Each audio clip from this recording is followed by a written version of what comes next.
How to create a TikTok account in 2 minutes. Hello everybody and welcome back to our channel. So let's get started without any further ado. For that, first of all, go ahead and open TikTok application in your mobile device. Once you open the TikTok application, simply tap on sign up. And from here, you'll be given these options to continue with email, Facebook, Apple ID, or Google. Or you can go ahead and simply type in your mobile number in order to continue it. So go ahead and do that.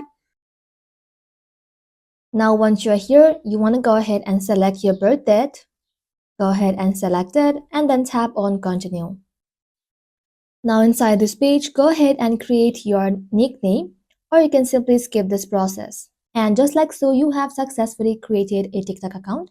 If you would like to make changes to your profile, simply tap on edit profile. And from here, you can go ahead and change your name.